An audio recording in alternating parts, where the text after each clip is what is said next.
Welcome back to another new video in SD bio life with life science. দেখো, SLST 2016 যে curative মামলা supreme কোর্টে গতকাল ছিল, সেই মামলার কি হলো বা কিউরেটিভ মামলাগুলো সাধারণত সুপ্রিম কোর্টে কি হয়, ইতিহাস কি সাক্ষী রেখেছে, এই মামলার যদি গ্রহণযোগ্য হয়ে যায়, অর্থাৎ 2016 যোগ্য শিক্ষকদের জন্য যদি সুবিধে বা আশার আলো জাগায়, তাহলে 2025-এর যে প্যানেল রয়েছে তার ভবিষ্যৎ কি হবে, যেখানে কয়েক হাজার যোগ্য ফ্রেশার রয়েছেন সেই ফ্রেশারদের ভবিষ্যৎ কি হবে সে সম্পর্কে আলোচনা করব।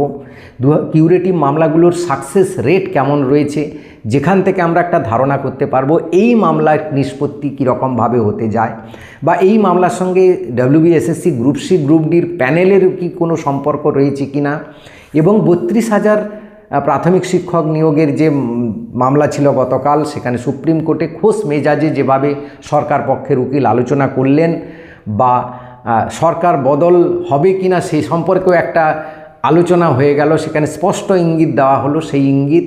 এবং আমি যে ভোটের ডিউটি করলাম, দুদিন ধরে দুরাত জেগে পুরোপুরি কয়েক হাজার শিক্ষক শিক্ষিকা ডিসিআরসিতে উপস্থিত হলো, বিভিন্ন জায়গার বিভিন্ন আলোচনা, সরকার বদল বা পালা বদলের যে স্রোত এসছে সেটা কীরকম স্রোত এসছে তার একদম বাস্তব অভিজ্ঞতা তুলে ধরবো। তাই ভিডিওটা অবশ্যই শেষ পর্যন্ত দেখো, ভালো লাগলে লাইক করে বন্ধুদের শেয়ার করে দিও, চ্যানেলে নতুন হলে চ্যানেলটা সাবস্ক্রাইব করে নিও। দেখো, এসএলএসটি 2016 যে কিউরেটিভ মামলা, সেই কিউরেটিভ মামলা কিন্তু একটু দুশ্চিন্তার ব্যাপার রয়েছে। তার কারণ হচ্ছে যে রিভিউ পিটিশন হয়েছে, সেই রিভিউ পিটিশনের পর সাধারণত সুপ্রিম কোর্টে কি হয়, সেই রিভিউ পিটিশনকে আবার একবার পুনর্বিবেচনা করার জন্য কিউরেটিভ মামলা করা হয়। এবং ইতিহাস সাক্ষী রয়েছে, ভারতবর্ষের সুপ্রিম কোর্টে কিউরেটিভ মামলা গ্রহণযোগ্য হয়েছে এবং তাতে রায়ও বেরিয়েছে। এবং সেই রায় দেখা গেছে বেশিরভাগ ক্ষেত্রে, ধরে নাও 99% সেই মামলার রায় যে বেরোয়, সেই মামলার রায় কিন্তু যেটা আগের যে রায় সেইটাই বহাল থাকে। কিছু কিছু ক্ষেত্রে 10% বলতে পারো, কিছু কিছু ক্ষেত্রে পুরোপুরি বাতিল হয় না। কি হয় না, ওই যে যা পানিশমেন্ট থাকে বা যা বিধি দেওয়া হয় সুপ্রিম কোর্টের ডিভিশন বেঞ্চ থেকে, সেই ডিভিশন বেঞ্চের বিধিটাকে লঘু করে দেওয়া হয়, বা সেই যে শাস্তির বিধানটাকে লঘু করে দেওয়া হয়, এছাড়া আর তেমন কিছু হয়নি। তবে 90% কেসে কিন্তু কিউরেটিভ মামলার তেমন কোনো ভ্যালু থাকে না। তাই এক্ষেত্রেও আমরা বলতে পারি, যেহেতু সুপ্রিম কোর্টের single bench, division bench, high court নানা দিক থেকে গেছে বিভিন্নভাবে, এবং সুপ্রিম কোর্ট এই মামলাটাকে একটু গুরুত্ব দিয়ে দেখছে, কারণ পশ্চিমবঙ্গের শিক্ষা ব্যবস্থা যেহেতু ভেঙে পড়েছে, টিচারদের কয়েক হাজার টিচার অনুপস্থিত, তাই কিন্তু এটাকে তড়িঘড়ি করে একদম ডেডলাইন বেঁধে তার কিন্তু রিক্রুটমেন্ট চলছে।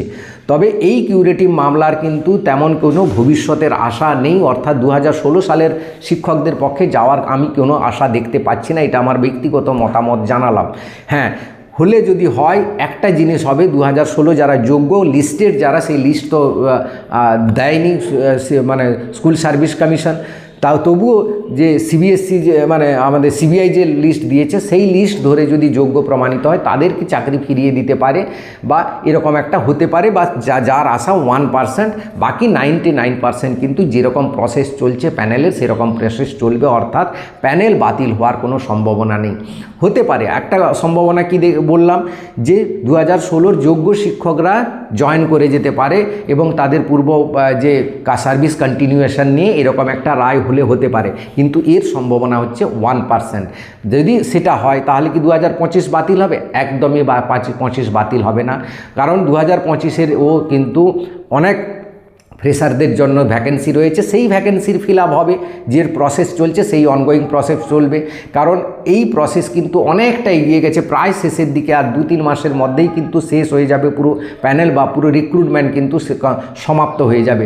তাই এই রকম একটা শেষ পর্যায়ে এসে সুপ্রিম কোর্ট এই কিউরেটিভ মামলাটাকে গ্রহণ করে নিয়ে বড় কিছু মামলার রায় দেবে বলে কারোর মনে হয় না যে এটা হবে বলে। তুমিও তোমার সাধারণ ধারণা দিয়ে তুমি কিন্তু বিবেচনা করে দেখতে পারো যে এর কোনো সম্ভাবনা থাকছে না। যদি হয় একটাই সম্ভাবনা, 2016 শিক্ষকরা ফিরবে, কিন্তু 25-এর প্যানেলের কোনো প্রভাব পড়বে না। তাই WBSSC গ্রুপ সি গ্রুপ ডির কিন্তু এই কিউরেটিভ মামলা নেই। তাই SSC গ্রুপ সি গ্রুপ ডির ক্ষেত্রে কোনো চিন্তা নেই যে যারা ফ্রেশার রয়েছে বা যারা অভিজ্ঞতা রয়েছে যাদের, তারা পরীক্ষা দিয়েছে, তাদের প্যানেল কিন্তু কন্টিনিউয়েশন হবে, সে বিষয়ে কোনো সন্দেহ নেই। এবার 32,000 শিক্ষক নিয়োগ মামলা, দেখো যে প্রাথমিক শিক্ষক নিয়োগ মামলা, সেখানেও যেভাবে হাসির রোল, হাসি ঠাট্টা মজা হলো, তাতেও বোঝা যাচ্ছে যে সুপ্রিম কোর্টও কিন্তু এই মামলাটাকে আর তেমন কিছু গুরুত্ব দিচ্ছে বলে মনে হয় না। এবং পালা বদলের একটা কথা উঠে এলো যে ডেট চেঞ্জ নিয়ে, যে 1 তারিখ ডেট হবে, 1 মের ডেট ছিল, সেটাকে চেঞ্জ করে ছুটির দিন বলে 4 তারিখ করা হলো। 4 তারিখ কিন্তু কল্যাণবাবু জানিয়ে দিলেন যে সেখানে আমাদের ভোটের রেজাল্ট, সেখানে আমরা উৎসবে মাতবো, দোল হবে, রং মাখবো, এমনকি বিচারপতিকেও আমন্ত্রণ জানালেন এবং বেশ হাসি ঠাট্টার রোল বসলো। অর্থাৎ সরকার পক্ষ থেকে জানিয়ে দেওয়া হচ্ছে যে পালাবদল হচ্ছে না, অর্থাৎ আমরাই সরকারে থাকবো, এরকম একটা সুপ্রিম কোর্টের জায়গার মতো জায়গায়, যেখানে বহু বড় বড় সিনিয়র বিচারপতির সঙ্গে আলোচনা হয়ে গেল এবং সেই ইঙ্গিত দেওয়া হলো। অর্থাৎ সরকার পক্ষ থেকে বলাই হয়ে যাচ্ছে যে আমরাই জিতছি, আমরাই আসছি। এবার আমার অভিজ্ঞতার কথা বলি, আমি যে দুদিন বা যে DCRCতে কয়েক হাজার শিক্ষক শিক্ষিকা বিভিন্ন বুথ থেকে ফিরে এলেন, সেখানে কিন্তু মিশ্র প্রতিক্রিয়া, দু রকমের প্রতিক্রিয়া দেখতে পাচ্ছি। যারা শহরতলিতে ছিলেন তাদের কিন্তু পালা বদলের একটা সম্ভাবনা দেখা গেছে, কারণ বুথের মধ্যে যে 24 ঘন্টা আমরা থাকি, সেই 24 ঘন্টায় কিছুটা তো আন্দাজ পাওয়া যায়, মানে কিছুটা মানে বেশ কিছু আন্দাজ পাওয়া যায় কি হতে যাচ্ছে এই বুথগুলোতে।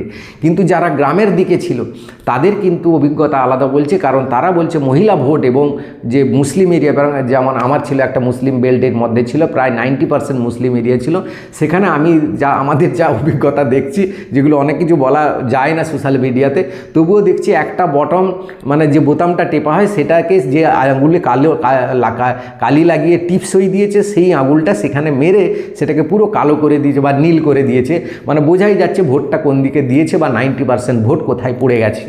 আগেও বলেছি পালা বদল হলে কিন্তু SSC group C group D বা বলো বা 2025-এর SLST বলো, কোনো কিছুই কিন্তু কোনো পরিবর্তন ঘটবে না, বরং একইভাবেই চলবে। যেরকম এই সরকার থাকলেও একইভাবে চলবে, নতুন সরকার এলেও তারাও চাইবে সুপ্রিম কোর্টের আদেশ মেনে 31 আগস্টের মধ্যে সমস্ত কিছু করবে। হ্যাঁ, আরেকটা কথা প্রশ্ন, গ্রুপ সি গ্রুপ ডি 31 আগস্টের মধ্যে কিন্তু করার কোনো বাধ্যবাধকতা নেই, যেটা SLSTর মধ্যে আছে, সেটাও অনেকে প্রশ্ন করেছিলেন।